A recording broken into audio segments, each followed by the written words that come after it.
Well, I want to dedicate this show to my good friend Marty.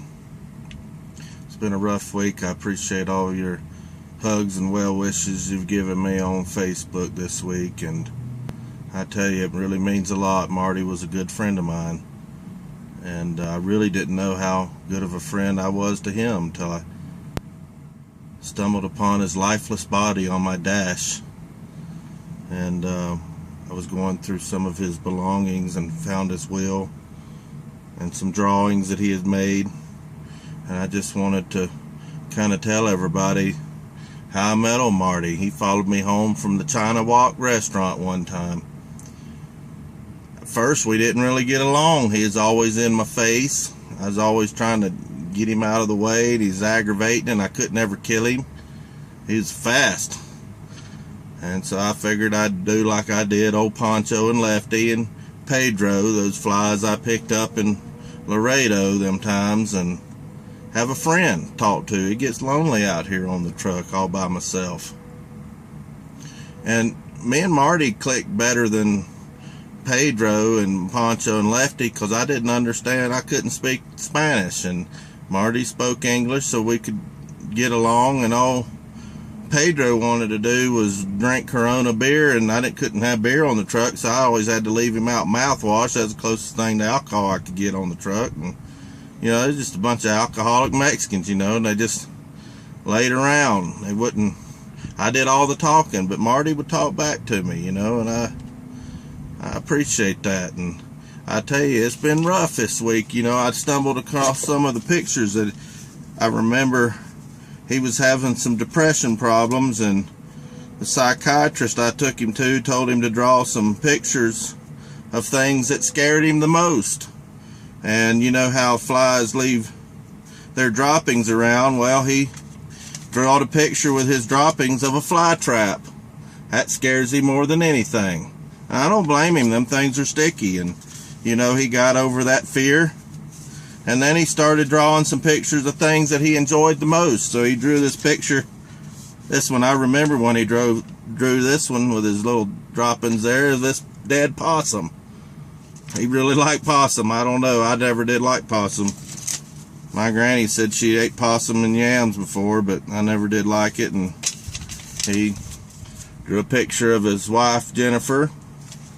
And I tell you, the one that tore me up the most was when he drew this truck. You know, that was a message to me. And I found his will, and old Marty wanted to be cremated. We were going to put him in a matchbox and bury him, and I had him cremated with a big lighter. Picked me a flower. I'm going to put this in there, and we're going to spread the ashes out next time. Me and my student, he's up there sleeping, his name's Kevin, but next time we see some roadkill, a dead possum in the road, we're going to spread his ashes out. That's the way he wanted to go. We're going to have a little eulogy here of for old Marty. I wrote a poem, and I'm going to read you my poem. It's called The Fly.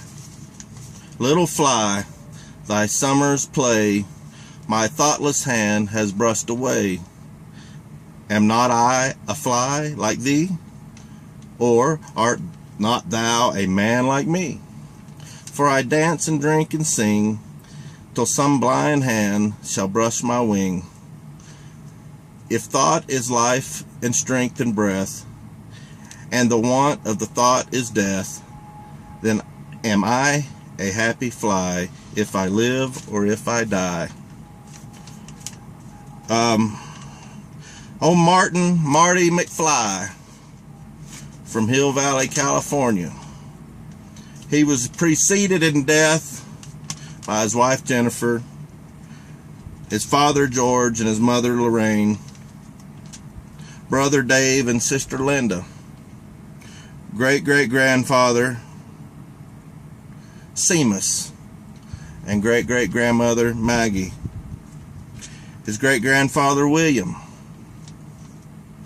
He was survived by his sons Marty Jr., daughter Marlene, and best friend me. I was his only human.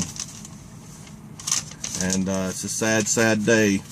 So I called up my good friend Chuck Mangione, and I'm going to get him on Skype here, and he said he would play taps for us for this memorial for Marty McFly. Please bow your heads.